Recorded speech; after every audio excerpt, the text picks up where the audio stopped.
Bueno, muy buenas tardes a todos. Estamos para el tercer encuentro sincrónico del curso de módulos y paradigmas de programación, versión 2021, primer semestre. Para el día de hoy les voy a compartir, para el día de hoy seguimos en el módulo del modelo de programación declarativa y dentro de ese módulo, entonces estamos ya en la segunda semana de ese módulo. En la primera semana estuvimos en la introducción y variables declarativas. En la segunda semana estamos en procedimientos y registros y la semántica del lenguaje núcleo. Este segundo encuentro entonces es primero que todo para resolver las dudas que les hayan nacido de estos dos temas, o si de algún tema anterior también no hay ningún problema. Entonces escucho si tienen dudas o inquietudes, muchachos, o si todo, bueno, si tienen dudas o inquietudes. Hola, profe, buenas tardes. Juan David. ¿Cómo está, profe? Muy bien, cuéntenme. Profe, pues era para ver si podía ampliar un poquito la información sobre el alcance dinámico y el estático y, por ejemplo, en qué otras ocasiones, aparte del ejemplo que mencionan, el dinámico, se puede llegar a utilizar. Ok. ¿En dónde está lo de alcance? Aquí, tal vez. No. Alcance dinámico y estático. Tal vez está aquí en modelos. Sí, aquí.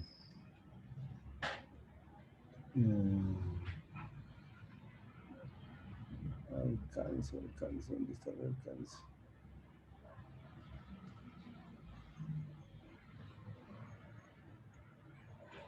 Recuerdo en qué parte está lo del alcance que ya no...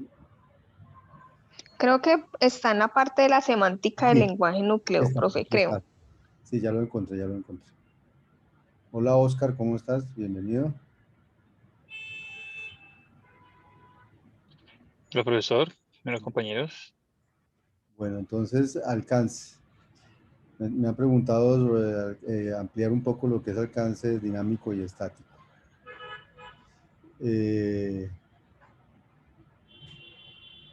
A ver, voy aquí un segundo.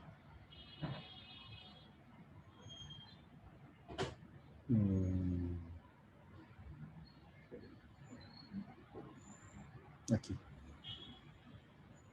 El ejemplo, digamos, que hay aquí, el ejemplo que hay aquí es el clave, digamos, para entender lo que quiere decir lo uno o lo que quiere decir lo otro.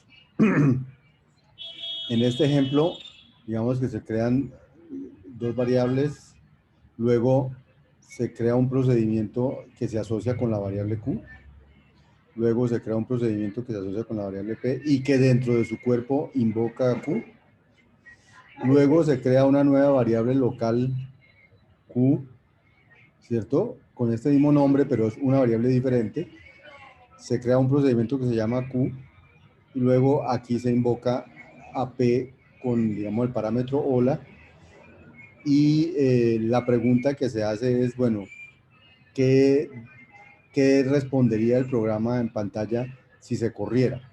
Y entonces uno quiere mostrar que respondería, si el alcance es estático, respondería con este browse, y si el alcance es dinámico, respondería con este browse. Entonces, ¿cuál es la diferencia entre lo uno y lo otro? El alcance estático, digamos, que es algo que se decide en compilación. El alcance dinámico sería algo que se decide en ejecución. Digamos que hay una gran diferencia, porque si mi decisión la tomo cuando el programa está ejecutando, pues digamos que la decisión que tome puede tener en cuenta ciertas cosas que no se pueden tener en cuenta si la decisión la tomo cuando apenas está compilando. Porque cuando apenas está compilando no se han creado variables, no se han creado cosas en el programa que yo pudiera usar para mi semántica. Entonces, típicamente, la decisión que uno toma cuando la toma el compilador es la del alcance estático y es la que parece la correcta. ¿Qué significa alcance estático?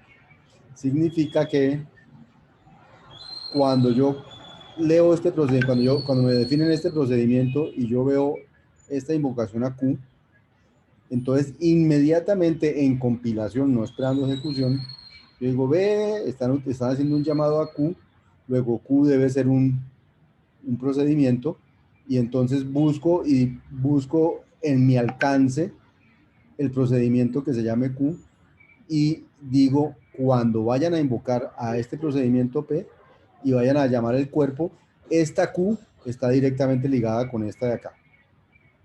Y entonces, el día que ejecutan P de hola, él viene aquí, dice, tengo que invocar a Q de hola, y dice, pero esta Q es la que está ligada con este, luego lo que escribo es stat de X, stat de hola.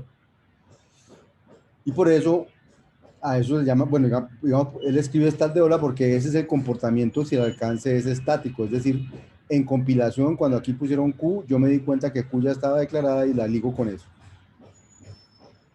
Si fuera un alcance dinámico, podría suceder, aquí declaré Q, aquí hago P de hola también, pero entonces yo podría asociar esta Q con la Q que acabo de declarar, no con una Q que declararon hace años en tal parte, sino con una que acabo de declarar aquí dinámicamente. Estoy creando esto y ahora sí quiero llamar a P de hola para que use esta Q.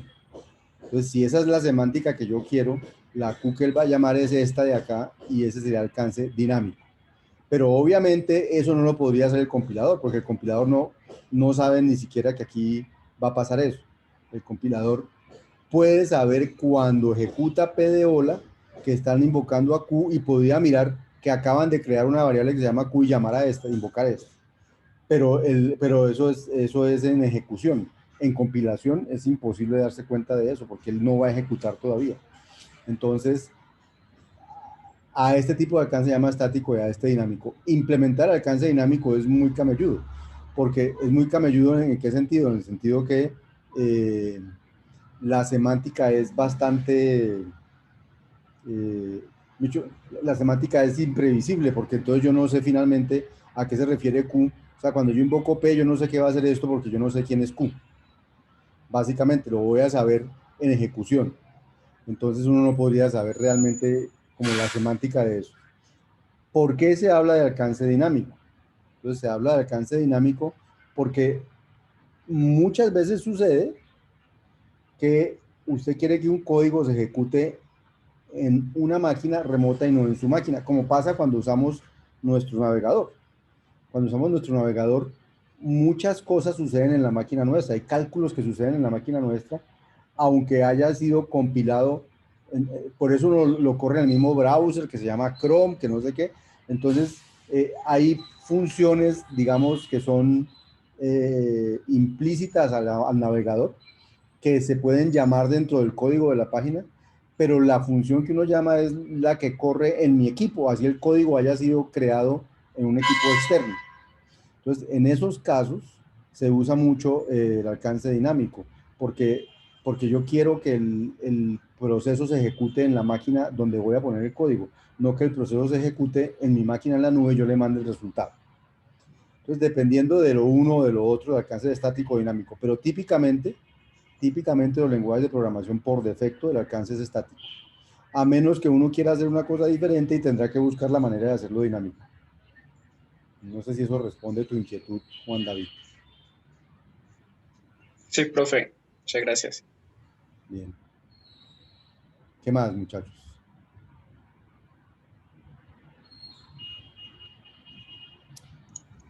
Profe, adicional, por darme como una explicación lo de la marca de condicionamiento, que es ese símbolo pesos que usted dijo. Sí, ese es muy chévere. ¿Dónde está eso?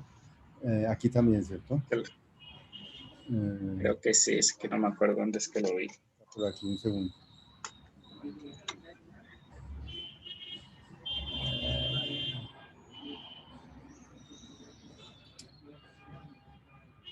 Bueno, si no, entonces voy a hacerlo allí en... ¿Dónde es que está eso? ¿Estás seguro que está en esta primera parte? Que me suena que de pronto sí está aquí. Profe, creo que está después de los ejemplos. O sea, Por Creo eso. que está en el tercer PDF, si no estoy mal, o en el Ah, ya segundo. sé cuál está. No, no, está en el, ya, está en el que se llama hacia un lenguaje práctico. Tal vez en este. Mm,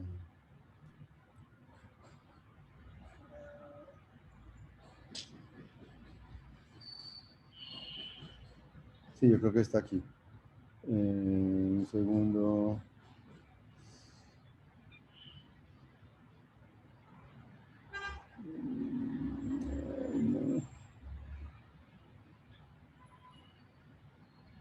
Aquí, sí, aquí. La marca de alineamiento pesos. Listo, listo, listo.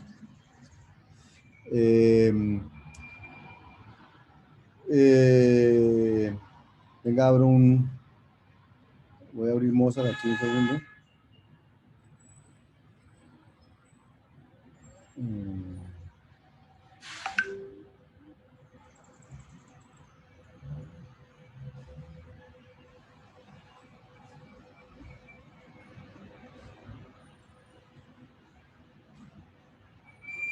Bueno, sí, voy a pasarme eso. ¿Qué pasó aquí?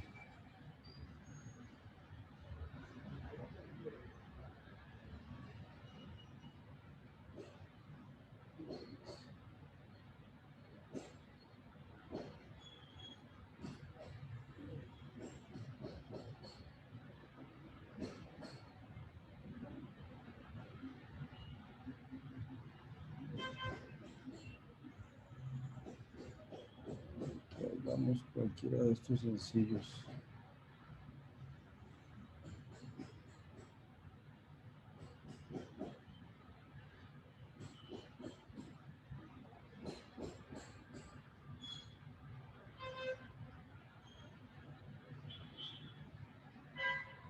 Y aquí no se está viendo nada, un segundo, no sé por qué no se ve.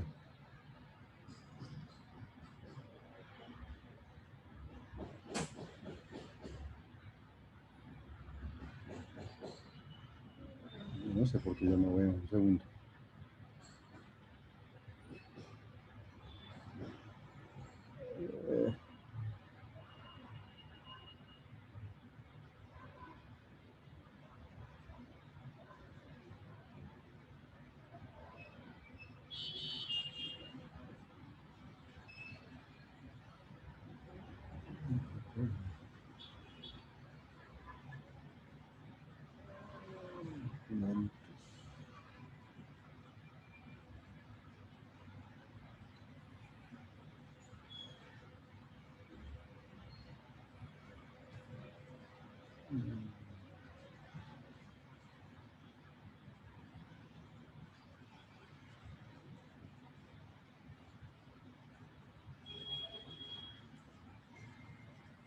Bueno, vamos a escribir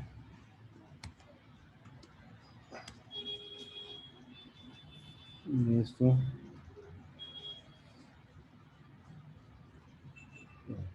Sí.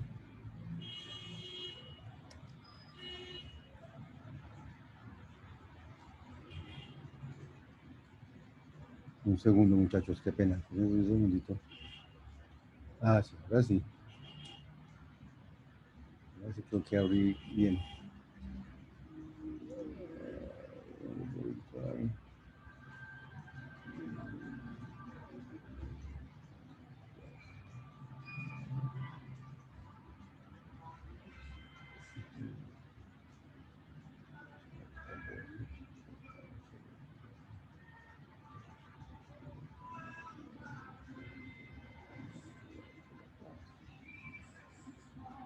Eso, listo.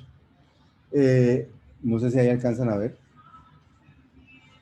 Entonces, aquí tengo declarado, por ejemplo, una función. Esto como es una prueba, va a ser una función más sencilla.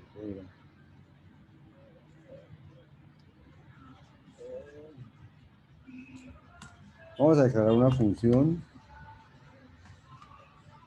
f. No hay que una función, un procedimiento. Un procedimiento f.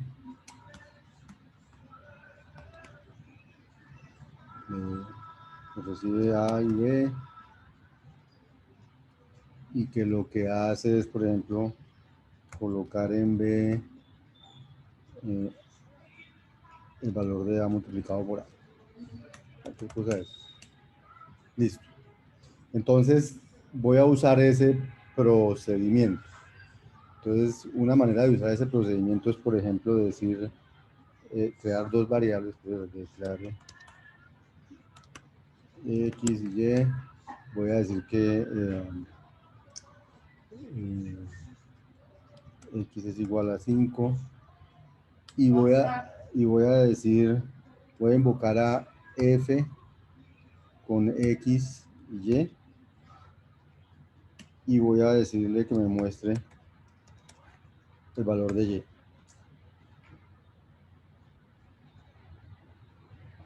Ya van a ver por qué tiene que ver esto con la marca esa del peso. Entonces, si yo compilo, si yo corro esto,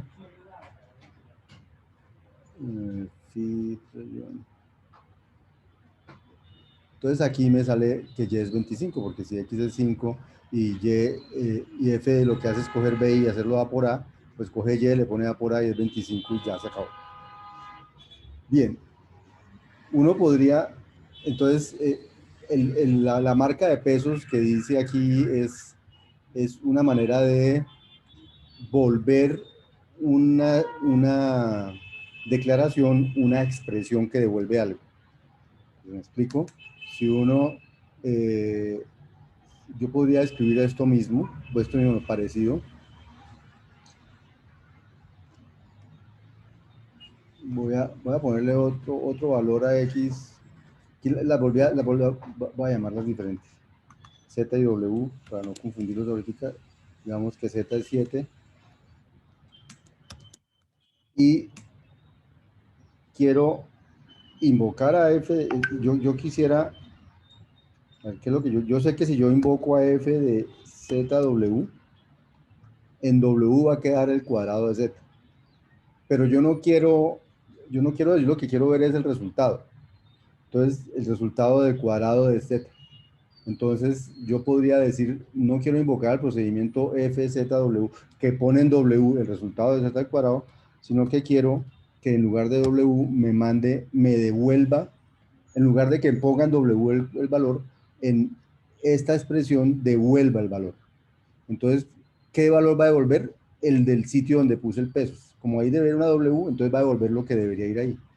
Entonces, si yo aquí, pero entonces ya devuelve un valor, no es una declaración. Entonces, él va a pedir, si yo lo compilara así, él me va a decir que está mal. Miren, si lo compilo así, él va a decir que eso no está bien.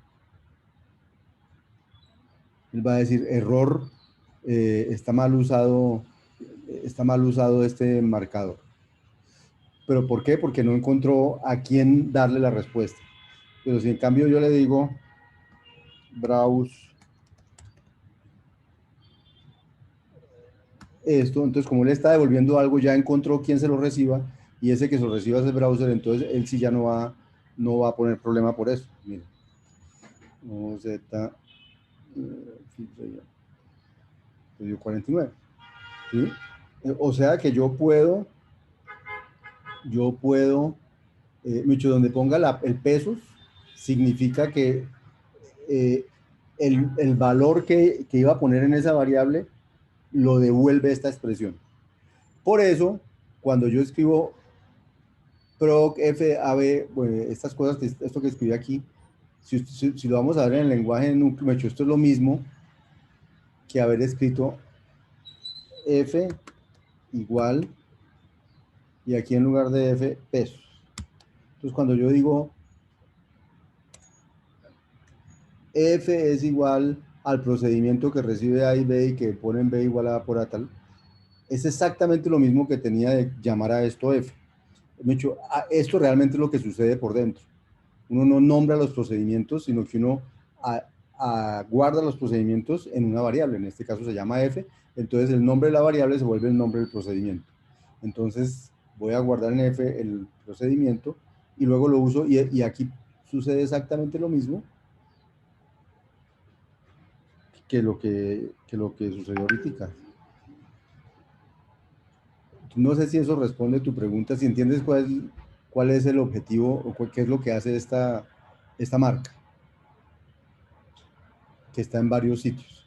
Lo que hace es volver una declaración, una expresión que devuelve algo. ¿Y qué es lo que devuelve? ¿Dónde era que estaba eso? ¿Y qué es lo que devuelve? Eso. Entonces convierte cualquier declaración en una expresión. ¿Y qué devuelve esa expresión? Pues lo que iba a guardar en el sitio, que iba a una variable donde por esa variable cambiamos y pusimos este peso. ¿Sí? El valor de la expresión es lo que está en la posición indicada por la marca de anidamiento. Entonces, si yo tengo una declaración P, X1, X2, X3, es un procedimiento, llamo y hace algo, puedo convertirlo en una expresión poniendo el pesos en cualquiera de ellos y entonces el valor de lo que era X2 es lo que esta expresión va a devolver. Entonces evita crear variables cuando yo no las necesito. Por ejemplo, yo quería simplemente elevar al cuadrado 7. Aquí me está tocando poner una variable, guardarlo allí. En cambio aquí ya no necesitaría W para nada. Yo puedo correr esto sin necesidad de W.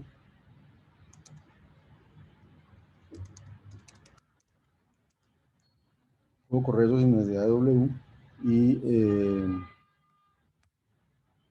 me saca su valor allí. O sea, no necesito guardarlo. Entonces, de alguna manera me sirve para aumentar la legibilidad del código, no crear variables innecesarias, cosas de ese estilo.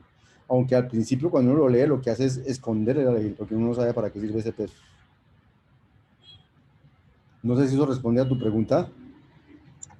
Sí, profe, pero pues es como algo confuso. Es extraño, es extraño. A ver, ¿qué es lo que es extraño? Mejor dicho, es muy útil, aunque parece extraño. Entonces, ¿qué es lo que es útil? Que uno tiene expresiones, o sea, digamos, invocaciones a procedimientos que no devuelven nada y tiene llamado a funciones que debe devolver algo, como las expresiones. Entonces, hay declaraciones que son expresiones que devuelven algo y hay declaraciones que no devuelven nada. Una declaración que no tiene que devolver nada se puede volver una expresión que devuelve algo cambiando lo que, poniendo pesos en el lugar donde yo quiero que se devuelva lo que hay allí. Entonces, aquí está una utilidad, por ejemplo. Aquí está una utilidad. Yo, digamos, que le estoy invocando un procedimiento y a ese procedimiento le digo que me devuelva un valor, quiero que me dé un valor que él tiene por allá adentro, y luego de que me lo devuelva, se lo muestro a alguien. Entonces, uno puede hacerlo mucho más rápido diciendo simplemente browse obj get de pesos, porque yo realmente no necesito saber quién es X, lo que necesito es imprimirlo o mostrarlo. No necesito guardar en X eso, nada, solamente necesito imprimirlo. Entonces, fíjense que en lugar de escribir todo esto, se abrevia, se escribe esto y es exactamente la misma semántica. Pero además sirve para... estaría como azúcar sintáctico. Eso es como azúcar sintáctico, exacto, es como azúcar sintáctico. Pero digamos, digamos una cosa muy importante el día de hoy es que para el día de hoy, por ejemplo, es que tengan claro que los procedimientos son valores en OZ, así como los números son valores. Los procedimientos no son una cosa especial, no son una categoría especial de digamos, sintáctica. Entonces, los procedimientos son un valor como son los números o como son los átomos. Entonces, por eso los procedimientos nunca llevan nombre. Los procedimientos típicamente no llevan nombre, los procedimientos se declaran así, sin nombre. Pero, como uno quiere nombrarlos y ponerles nombres, entonces, digamos, la manera natural de poner nombre sería decirle F es igual a esto. Uno podría, muchos procedimientos sintácticamente los habrían podido crear así nomás, diciendo un procedimiento no tiene nombre, lo único que tiene son argumentos, cuerpo, y cuando le digan cuál es cuando lo guarden en alguna parte, pues ese va a ser su nombre. Pero realmente un procedimiento siempre siempre es algo, es un valor, ¿cierto? Y este pesos que uno pone ahí es porque un procedimiento es un valor y esto siempre devuelve algo. Si usted lo guarda o no lo guarda es su problema. Si lo guarda como F, por decir algo, entonces ya lo tiene guardado y ese es el nombre de F. Y si no lo guarda, usted puede utilizar un procedimiento sin guardarlo. No sé si lo han hecho, pero usted podría, en lugar de esta F que hay aquí, coger este procedimiento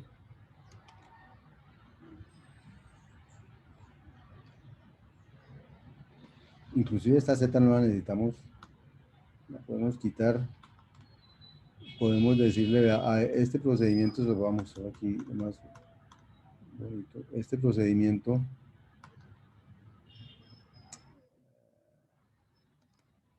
este es el procedimiento que dado A y B, ponen B el cuadrado de A, ¿cierto? Ese es el procedimiento. Y ahora lo voy a invocar, por eso este corchete que hay aquí abriendo, este corchete que hay aquí, lo voy a invocar y lo voy a poner como parámetro 7.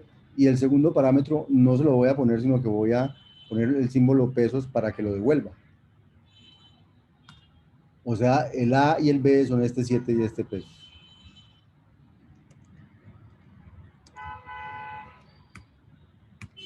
Lo corro y me da 49. ¿Sí? Si le cambio el 7 por, no sé, 10, pues me dará 100. Y entonces, con este símbolo, inclusive puedo anonimizar los procedimientos. O sea, los procedimientos son anónimos, no tienen nombre. Solo tienen nombre si yo quiero ponérselos. Si yo no quiero ponérselos, no tienen nombre.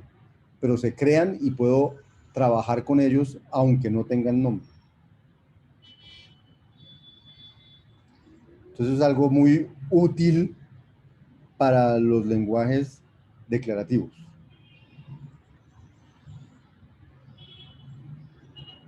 Más o menos, Juan. Sí, profe, vale. Bien. Muchas gracias.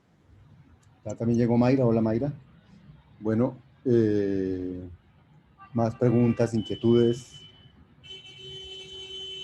Sí, hay un tema muy importante en el día de hoy y es que OZ tiene dentro de sus valores básicos no solamente los números y los átomos, sino tiene unos valores, digamos, complejos, pero básicos, que son los procedimientos y los registros.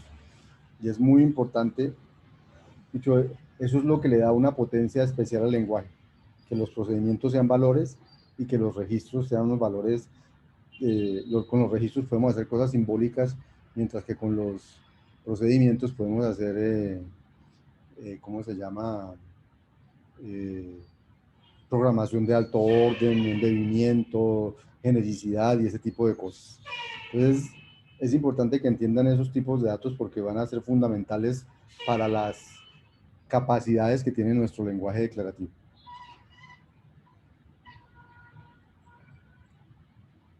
Inquietudes, muchachos. Mayra Vanessa, me dijiste hola por saludar o me ibas a hacer alguna pregunta. Por las dos cosas, profe, ¿cómo está? Buenas tardes. Muy bien, gracias. Dale. Estoy confundida con el concepto de alcance y alcance léxico, con otros también, pero pues primero por eso. Ok, ahorita es que cuando empezamos me han preguntado por eso. Ay, qué pena. Y aquí está. Bueno, entonces, con esto de alcance léxico y alcance dinámico y estático. Mayra, Vanessa. Sí, profe. Bien. El alcance es un concepto asociado a un identificador de variable. De manera que, dado un identificador de variable, uno entienda cuando ese identificador de variable aparece en el programa, a cuál declaración de esa variable hace referencia. Porque uno puede tener variables que se llamen igual, como en este ejemplo, ¿cierto? Local x in x igual 1 y adentro local x in x igual 2. Y entonces, cuando aparece este x, ¿de qué x están hablando? ¿De este que se declaró aquí o de este que se declaró allá? Entonces, la solución siempre típica de los lenguajes de programación es implementamos lo que llaman alcance léxico. ¿Qué es alcance léxico? Que la X que aparece siempre se refiere a la que está más cerquita declarada de ese sitio donde se usa. Entonces, aunque aquí hay una X declarada aquí arriba y aquí hay una X declarada aquí, esta X se refiere a esta porque es la que está más cerquita en su contexto. Ahora, esta X solo está viva dentro de este local. Entonces, cuando se habla de esta X se desconoce. Entonces, la X más cercana a esta es esta. Pero la X más cercana a esta es esta. Entonces, y esta entonces está inicializada con 2, mientras que esta está inicializada con 1. Entonces, el alcance léxico tiene que ver con el área del programa donde X conserva ese significado. ¿Sí? Ahora, típicamente el alcance léxico es el más usado, también lo llaman alcance estático o alcance léxico. Cuando dice estático o léxico es lo mismo.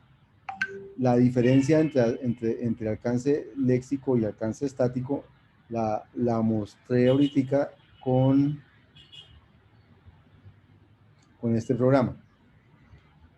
En este programa, que hay dos, digamos, la variable Q está creada aquí, P y Q.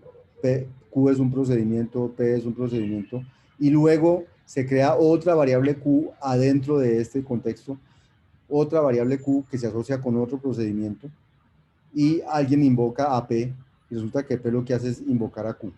Entonces la pregunta que se hacen es, ¿a quién invoca este P? ¿Al Q que está recién definidito o al Q que se usó al principio? Entonces la respuesta fue muy sencilla.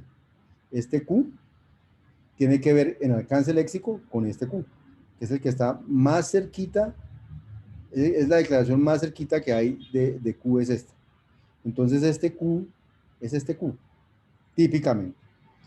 Pero si yo dijera, no quiero alcance léxico, quiero alcance dinámico, este Q se va a invocar cuando llamen a P, y cuando llamen a P, acaban de crear este Q. Entonces, alcance dinámico diría que este señor logra de manera dinámica en ejecución darse cuenta que esta Q es esta que acaban de crear y no esta que alguien había definido desde antes. Y entonces a eso lo llaman alcance dinámico. ¿Sí? ¿Para qué sirve el alcance dinámico? El alcance dinámico sirve para que yo pueda tomar el código, por ejemplo, de alguna fuente en alguna parte, un código, y correrlo en mi máquina con mis implementaciones y no con las que haya por allá en la nube en alguna parte.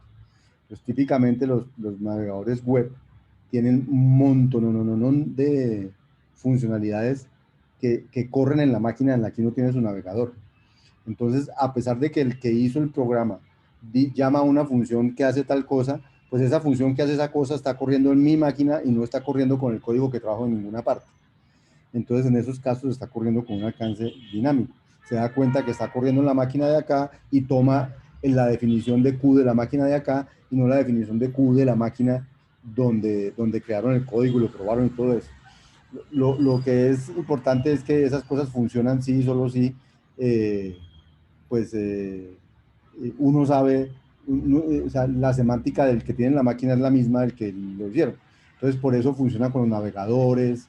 Por eso muchas veces cuando tú cambias de un navegador a otro dicen, no, pero esto no funciona sino con Chrome o con no sé qué, porque hay cosas que funcionan, todas las versiones de Chrome lo tienen, pero las versiones de los otros no, y van a funcionar en el navegador y llaman a una cosa que no funciona como funcionan los otros, entonces no funciona. No sé si te confundí o te aclaré. Me confundí. Pues voy. Alcance dinámico y alcance estático. Alcance estático. Es el alcance de todos los lenguajes, alcance estático. Cuando yo leo aquí esta Q, digo, uy, están definiendo a P y P es llamar a Q. ¿Quién es Q? Voy a buscar y Q está aquí definida y entonces yo guardo por aquí. Q tiene que ver con esta Q de aquí.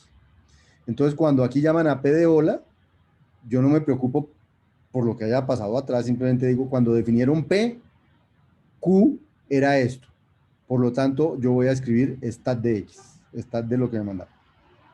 Eso es alcance estático y así funcionan en general los lenguajes de programación. Alcance dinámico sería que cuando voy a ejecutar P de hola, antes, como tengo que invocar a Q, me pregunto en ese momento de ejecución quién es Q. No me lo pregunté cuando compilé. No me pregunto quién era Q cuando P lo definieron, sino quién es Q en este momento que lo están invocando. Y resulta que Q en ese momento puede ser este, y entonces yo escribiría dinámico de esto. O sea, quiere decir que la interpretación de el código a ejecutar con este lo sé en compilación o lo sé en ejecución. Si lo defino en compilación, no hay otra PQ que él pueda llamar que a este. Si lo defino en ejecución, puede que Q sea uno que acaban de crear antecitos de invocar a P de hola y él lo pueda usar, o puede que no lo hayan creado y entonces él llama al que ya estaba creado desde antes.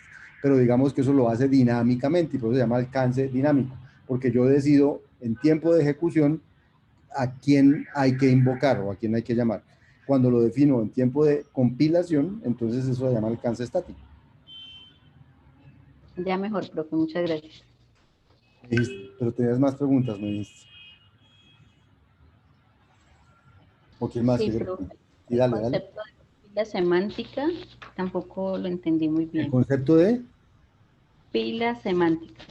Ah, bueno. Entonces, eso es aquí en el lenguaje núcleo. Bien. Entonces, primera cosa importante de entender, Mayra, Vanessa, es que los lenguajes de programación están hechos para ser interpretados por una máquina. En informática solemos inventarnos máquinas que no son de verdad. O sea, el computador que uno tiene es una máquina, un hardware, que tiene un procesador y que tiene no sé, y que funciona de cierta manera. Pero uno se inventa máquinas como virtuales, o que llamamos abstractas, que son, uno dice esta máquina está hecha de esto y de esto y de esto y de esto y de esto, y funciona así, y la describe, y luego un software simula esa máquina.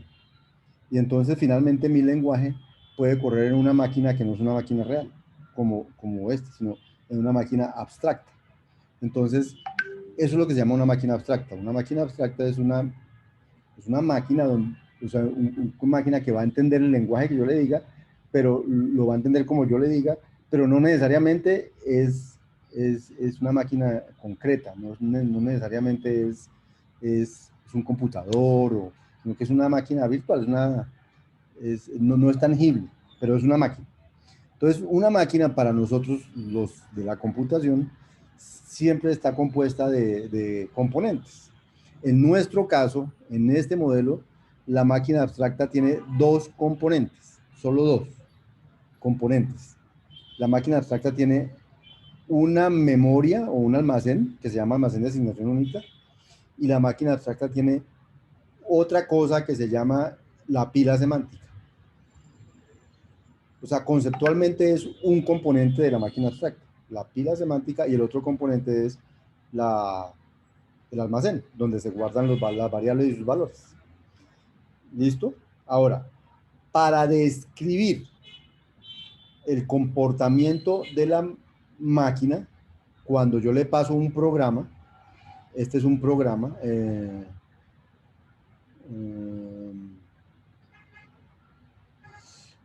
para describir el comportamiento de la máquina, cuando yo le paso un programa, entonces, entonces uno define también en abstracto lo que es el estado de una computación. Y entonces, bueno, entonces antes, espérate, digamos que mi programa es este es mi programa, yo quiero correr ese programa en mi máquina. Entonces la máquina dice, bueno, pues es lo primero que le van a poner a la máquina. Entonces la máquina dice, hay que correr este programa se va a correr en este ambiente, se define que es un ambiente, y con con este contenido del almacén. Entonces al principio ni el ambiente ni el almacén tienen nada. Entonces yo voy a describir cómo funciona un programa en mi máquina diciendo qué le pasa a la máquina cada que yo ejecuto una instrucción. Entonces, mi máquina va a ser una máquina que va dado un estado, Empieza en un estado inicial, pasa a un siguiente estado, pasa a un siguiente estado. Eso es lo que va a pasar haciendo la máquina. La máquina lo que va a hacer es leer un programa, ponerse en un estado inicial con ese programa y empezar a ejecutar el programa pasando de un estado inicial a un estado siguiente, a un estado siguiente, a un estado siguiente, hasta que acabe. Cuando no tenga nada más que hacer, pues no ejecuta nada más. Y a ese conjunto de pasos de ejecución se le llama una computación. Entonces, en informática describimos el comportamiento de una máquina en función de una máquina que va a leer un lenguaje de programa, un programa, en función de cuando lee el programa, qué es lo que hace la máquina. Y entonces lo que hace la máquina, lo que termina haciendo la máquina es lo que uno llama la semántica la semántica de cada una de mis instrucciones. ¿Qué le pasa a la máquina cuando ejecuto la instrucción A o la instrucción B o la instrucción C o etc.? Entonces, la máquina abstracta está compuesta de un almacén y algo que llaman una pila semántica. Ahora, ¿qué es la pila semántica? Que es la pregunta que haces tú. Entonces aquí le van a decir uno, no, una pila semántica,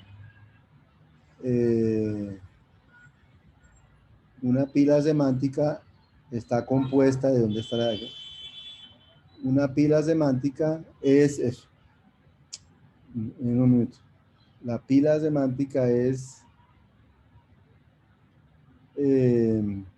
la pila semántica es el sitio donde donde están las declaraciones semánticas que tengo que ejecutar. O sea, yo tengo, y se llama pila, no sé si tú has oído alguna vez, recordemos muchachos que Mayra es matemática y que entonces hay cosas de computación que puede que ella no las tenga a la mano, entonces por eso yo las recuerdo, pero eso no quiere decir nada raro. Entonces, una pila en informática,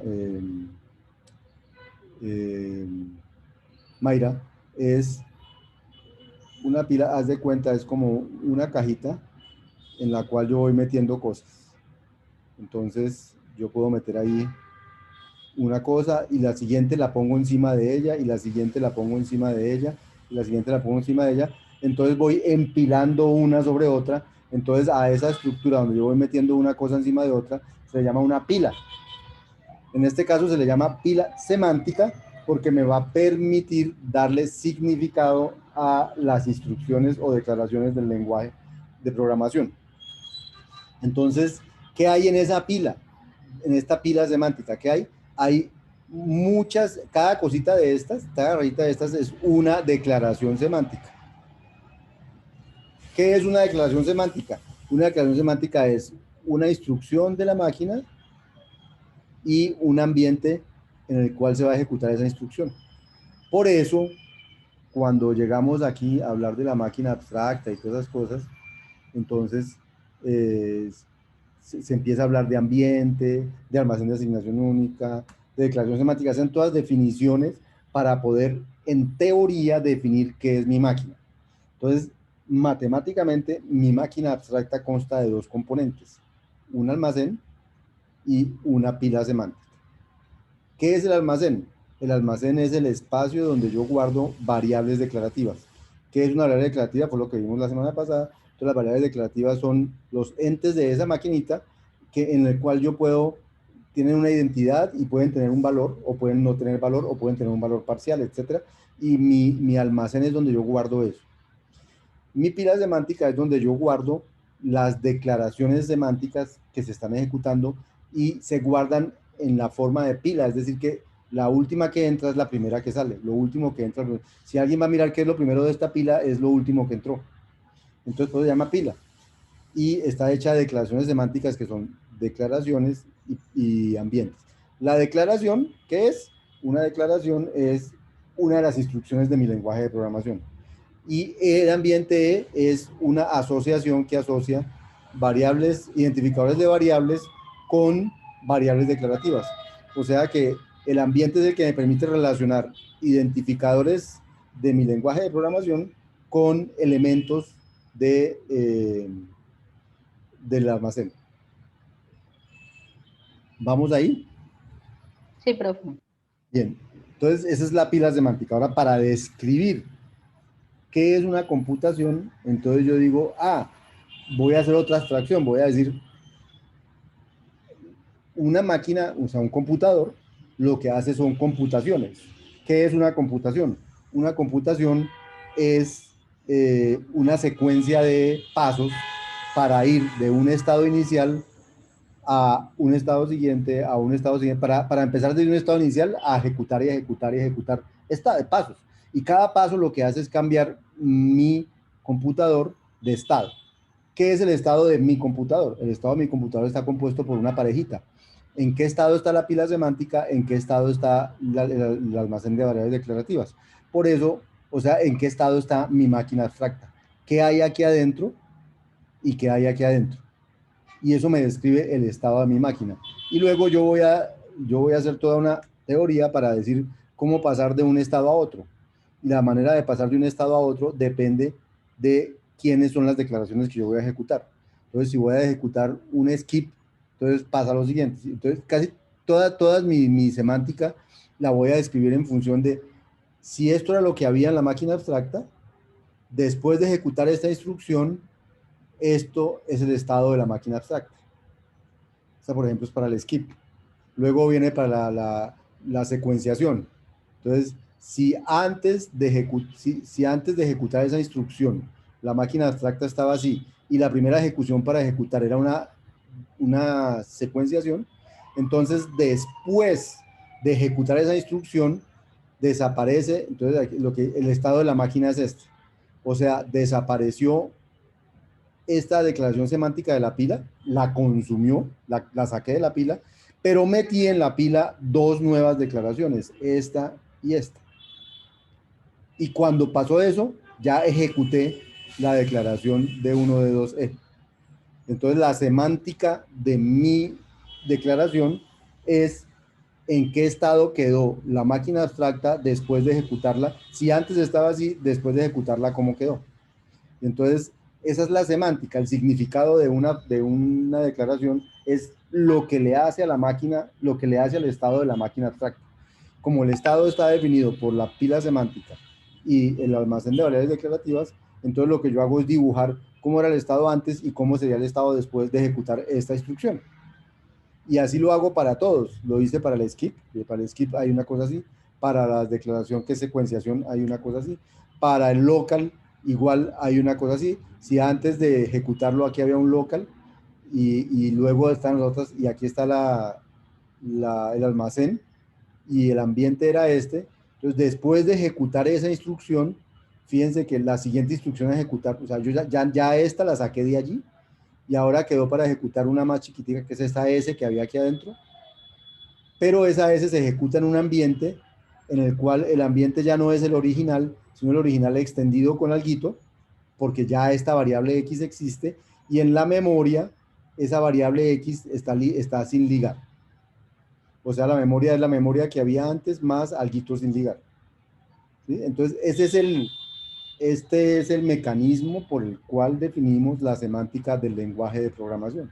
Y así para cada una de las instrucciones del lenguaje.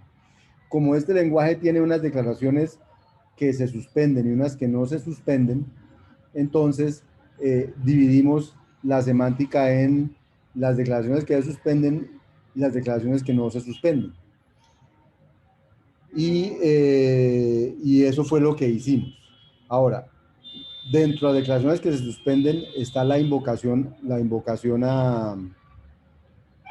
a un procedimiento. Entonces, nos tocó hacer todo un capítulo sobre qué son los procedimientos y qué es lo que sucede cuando se crea un procedimiento, y eso es lo que llaman ahí procedimientos como valores, que me lo pasé ahorita, para llegar a declaraciones que se suspenden, que para decir qué pasa cuando se ejecuta un condicional, ¿sí? Y finalmente terminamos diciendo qué pasa cuando se ejecuta un condicional, qué le pasa a la máquina abstracta, qué le pasa a la máquina abstracta cuando se ejecuta una invocación, y qué le pasa a la máquina abstracta cuando se ejecuta un case. Entonces, no sé si tu pregunta global, que era una pila semántica, pues fui como más detallado, pero no sé si quedó respondida, o si tienes todavía alguna duda sobre qué es la pila semántica. Creo que está bien. Muchas gracias.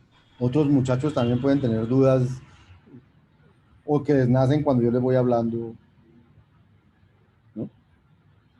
No sé, muchachos.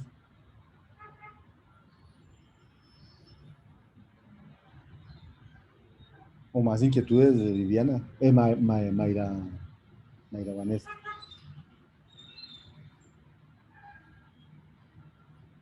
Esas secuencias que se mencionaban ahora, cuando hablamos de computación, ¿son finitas? Es que pareciera como Ah, en la en la diapositiva anterior, creo, profe.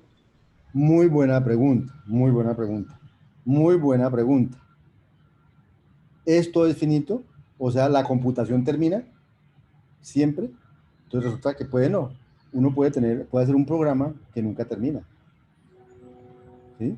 Por ejemplo, pues típico, lo que le pasa a uno cuando empieza a programar, escribir programitas, no sé, como el que escribimos la semana pasada, era, creo que eran lo llamamos la función enteros de n, que devolvía una lista que empezaba por n y seguía por lo que devuelva enteros de n más 1, y que si uno llega a invocar esta función nunca termina. Entonces, y es más, se come toda la memoria, y todas esas cosas sucedieron la semana pasada. Entonces, sí, no tiene por qué ser finito. Ahora, uno como programador sí desea que sea finito. Lo peor que le puede pasar a uno como programador es que programe para que algo funcione, se demore, no sé, un tiempo, haga unos ciclos y termine, y nunca termine. Entonces, de hecho, ese es un problema que uno siempre tiene de saber si un programa va a parar o no. Existe toda una teoría de la computación que permite estudiar ese problema de la parada, y por ejemplo, ese problema es un problema que no es decidible, es decir, yo no puedo hacer un programa que reciba un programa de entrada y me diga si ese programa va a parar siempre o no va a parar siempre. Entonces, el problema de la terminación es un problema que siempre va a estar ahí en computación, y no tiene por qué terminar. Las computaciones pueden ser infinitas. Ahora, que sirvan o no sirvan, eso ya es otra cosa, pero pueden ser infinitas. Listo, profe. Ahora, también puede pasar que las computaciones se suspendan, no que sean infinitas, sino que a uno le parece que son infinitas porque no terminan, pero no terminan porque están suspendidas, no porque estén funcionando, ¿sí? Y están suspendidas esperando algo. Entonces, un ejemplo facilísimo de esa es la de, no sé, de Clare, cualquier cosa, A, y hago browse de A, o sea, quiero mostrar A en el browser, y lo corro, y entonces aquí me aparece esta rayita, pero no me aparece el valor. Esa computación no ha terminado, esa computación está suspendida. El día que yo le ponga algún valor a A, yo puedo poner A es igual a 1 con algo más, así va a ponerle así.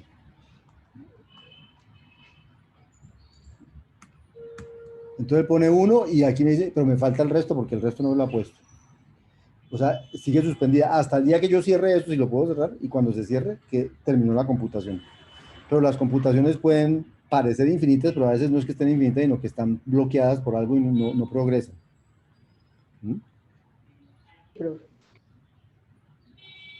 Y pueden ser finitas, igual, pueden ser finitas. Bueno, profe, muchas gracias.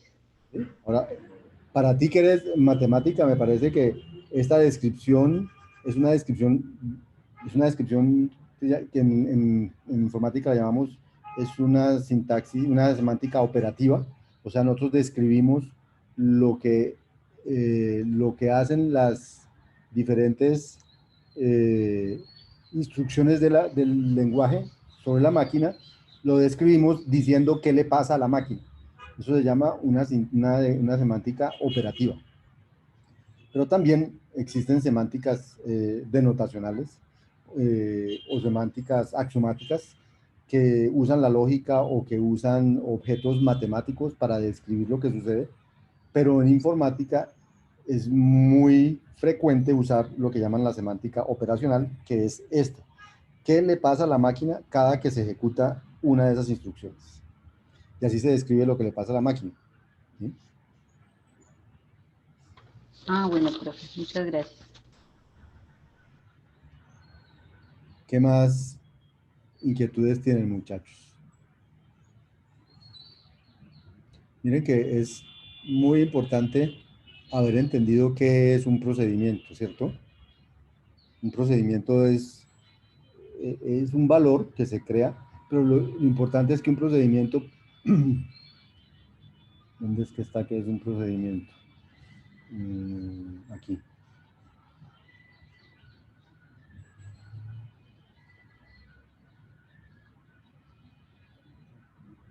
O sea, los números, los átomos, esos son como siempre. Los registros son supremamente útiles y son los que nos permiten la computación simbólica. Y casi todos son registros en OZ. Inclusive las listas son registros, los átomos son registros sin nada, las tuplas son registros. Todo es registro en OZ. Todo lo que no es procedimiento es prácticamente registro. Bueno, o un número o un átomo. Y los procedimientos. Entonces, los procedimientos es muy importante que entendamos que un procedimiento tiene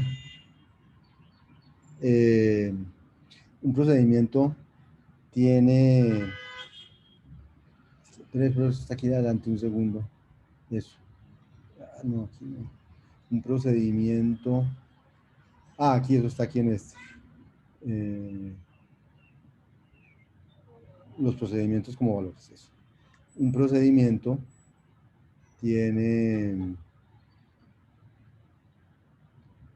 termina siendo, aquí voy a llegar a la cajita que yo quiero mostrarles. Aquí. Un procedimiento termina siendo una pareja de cosas.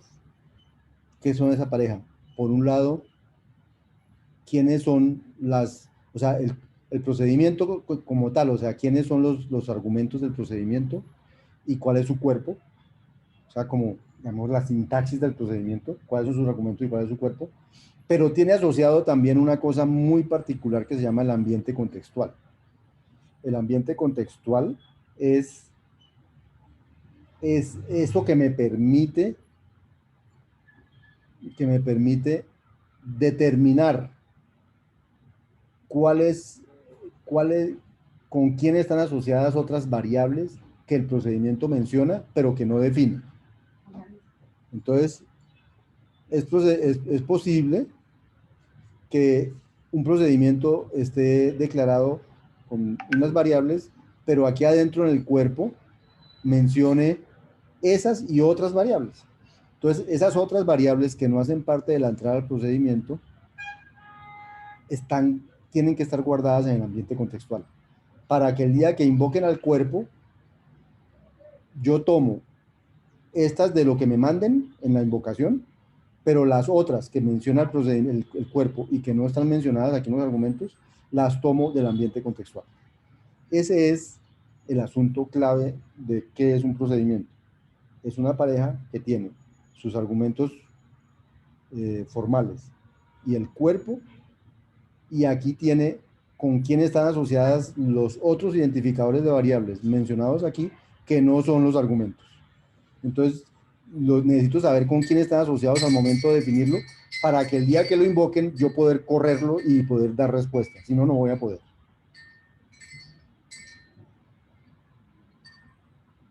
Esa es digamos, ese es un concepto bien importante y que permite que luego uno tenga genericidad, instanciación y todas esas cosas. Porque los procedimientos son valores. A esa parejita se le suele llamar una clausura. Pero una clausura es porque esa pareja encierra todo lo que yo necesito saber del procedimiento. Entonces, clausurar es como cerrar. Entonces, encierra todo lo que necesito saber de un procedimiento. ¿Qué necesito saber de un procedimiento? ¿Quiénes son sus argumentos? ¿Cuál es su cuerpo? Y si en el cuerpo hay mención para hacer cálculos y cosas, con variables que no están en sus argumentos, entonces necesito que alguien me diga esas variables con qué están asociadas, porque si no, ¿de dónde las voy a sacar?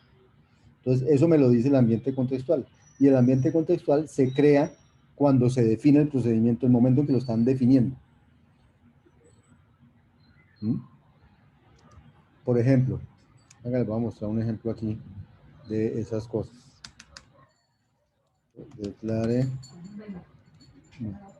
Declare P. Entonces vamos a decir que, bueno, P y por aquí también una X. Entonces, voy a decir que P es un procedimiento que recibe, digamos, Y Z, y que Y Z, y que lo que hace es en Z poner Y más X. Y más X. Y termina. Entonces yo puedo escribir un procedimiento así, donde este es el nombre del procedimiento, se llama P. ¿Sí? Estos son sus argumentos, Y y Z. Y lo que hace es que a Z le asigna Y más X. Entonces, resulta que Z viene mencionado aquí en el argumento. Y viene mencionado aquí en el argumento. Pero X no está mencionado en los argumentos. Entonces, cuando yo guardo que es P, la X está declarada aquí afuera. Entonces, cuando yo guardo que es P, tengo que guardar cuál es el cuerpo y quién era X el día que lo declararon. Porque el día que me vayan a invocar a P, yo tengo que sumarle X, tengo que encontrarlo en alguna parte. Y si no lo guardo en este momento que me lo declararon y que ahí está X, después yo no sé quién era X y puede haber otra X declarada por otra parte. Entonces, esto es lo que se llama el ambiente contextual. ¿Quién es X? Para que el día que lo vayan a invocar, él sepa qué hacer. ¿Sí? Supongamos, vamos a poner aquí que X era 10. Y luego voy a invocar ese procedimiento que se llama P con Y igual a 5 y Z pues quiero que me lo devuelva, por eso le pongo el pesos ahí y ya. Entonces, ¿qué creen que va a devolver eso?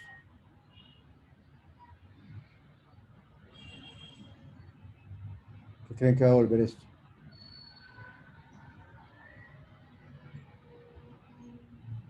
¿Ni idea? Muchachos, ¿me están poniendo cuidado a lo que les estoy preguntando? Sí, profe, pero no. Tú sí, pero ¿y el? ¿Nadie? ¿Ninguno la pilla? A ver qué pusieron aquí en el chat. 15. ¿Por qué 15, Jonier?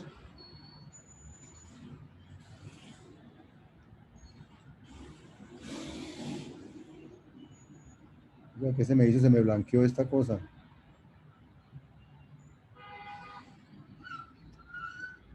¿Por qué se habrá blanqueado esto? Ya es la segunda vez que me pasa.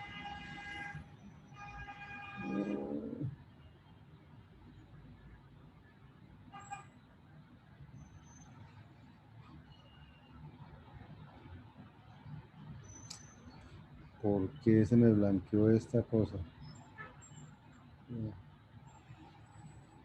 Mm.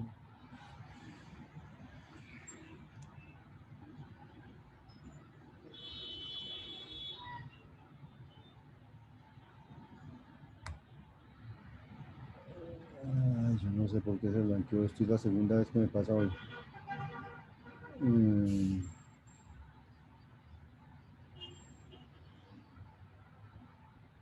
No creo que yo hubiera salvado eso. Pero entonces, voy a volverlo a escribir.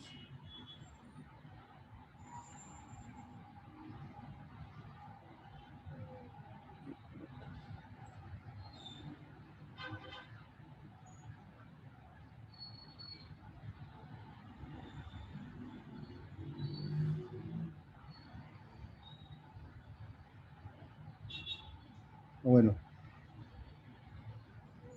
F, P, que digo P, que he hecho yo 5 pesos. Entonces, efectivamente, como decía Jonier,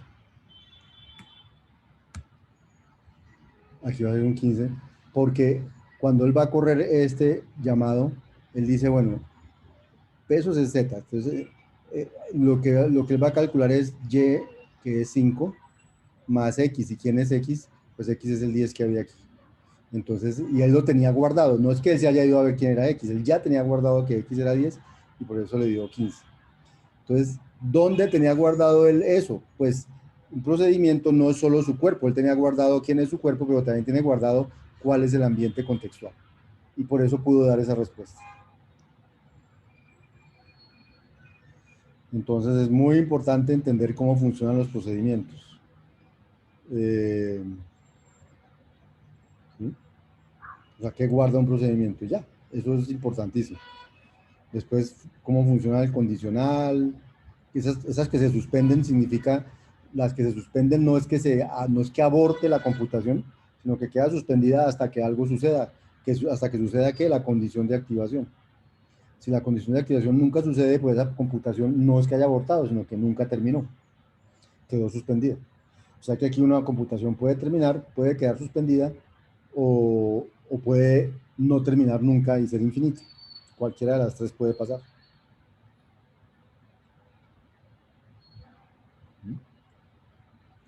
Esas declaraciones que se suspenden no son útiles en el modelo secuencial declarativo. ¿Por qué no son útiles?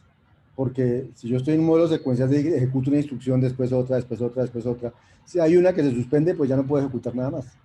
Las que quedaron por ejecutarse quedaron suspendidas, quedaron ahí pendientes de ejecutarse hasta que se resuelva la suspensión. Entonces no pasa nada más. Entonces la suspensión es un comportamiento muy interesante cuando va a haber concurrencia. Si no hay concurrencia, la suspensión no tiene nada. Sí, Viviana, yo he visto que estás entrando y saliendo, entrando y saliendo. Yo en todo caso estoy grabando esto, pero vas a poder hacer el quiz, que me envió un mensaje de Viviana. Bueno, pensé que era para todos, pero me lo envió a mí, qué pena. Bueno.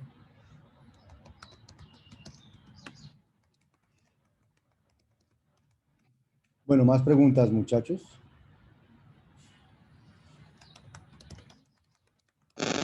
Hola, profe. Dime. ¿Me escucha? Sí, sí, te escucho. Profe, yo tenía una consulta, pues si de pronto ya mis compañeros no tienen preguntas acerca pues del tema, quería pues preguntar acerca de la actividad que tenemos El taller. de el lenguaje que escogimos. Ah, ya. Sí, sí, No, sí. del lenguaje. Sí. Lo que pasa es que tenía esa duda pues porque se supone que es una actividad que va desde el inicio del curso hasta el final, pero entonces yo quisiera como saber los parámetros para ejecutar el documento que vamos a Ah, entregar, ¿sí? O sea, ok, ¿usted qué ok. espera que nosotros entreguemos en ese Ok, documento? ok, muy bien, muy bien. Eh, yo les envío, no te afanes todavía, no te afanes todavía. La actividad empieza, pero empezar era escoger con qué lenguaje van a trabajar. Lo segundo en el camino es entender muy bien la programación declarativa, los tres primeros paradigmas, y luego sí empezar a trabajarle al, al análisis del lenguaje que tienen. Luego estamos a tiempísimo. Entonces, en algún momento del semestre, pronto, si quieren, lo hago pronto. Lo que pasa es que no quiero como que yo quiero que hagan primero el primer taller y luego sí decirles todo el resto, porque si no, entonces empiezan a adelantar lo que no tienen que adelantar todavía. Entonces, por ahora el adelanto era saber con qué lenguaje querían trabajar y ahora el trabajo es entender muy bien los paradigmas y ya. En un momento del semestre yo les voy a decir, esto es lo que estoy esperando de respuesta. Les voy a mandar los parámetros del trabajo, que es un artículo, que no son más de 10 páginas, qué cosas debe contener su trabajo, cómo se le va a calificar, con qué rúbrica se le va a calificar, etcétera.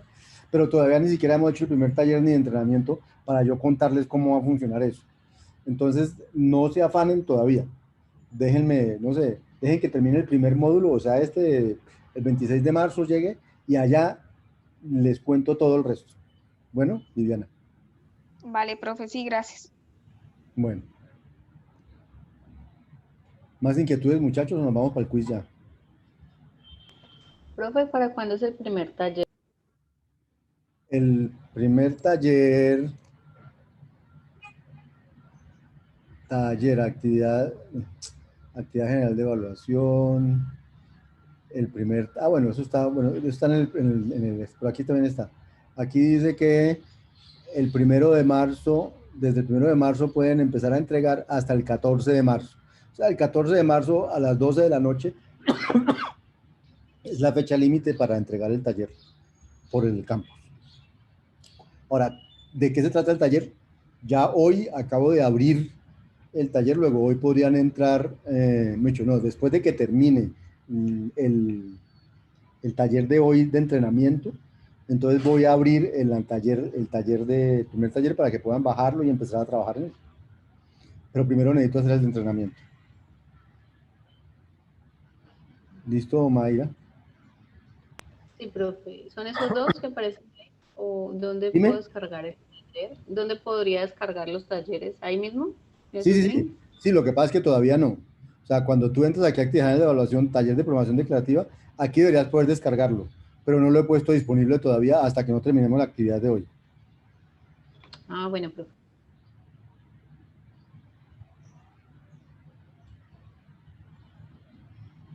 ¿Más preguntas, muchachos? ¿O nos vamos para el quiz? ¿Están muy tímidos o muy tranquilos? De pronto, entonces no me van a preguntar nada más.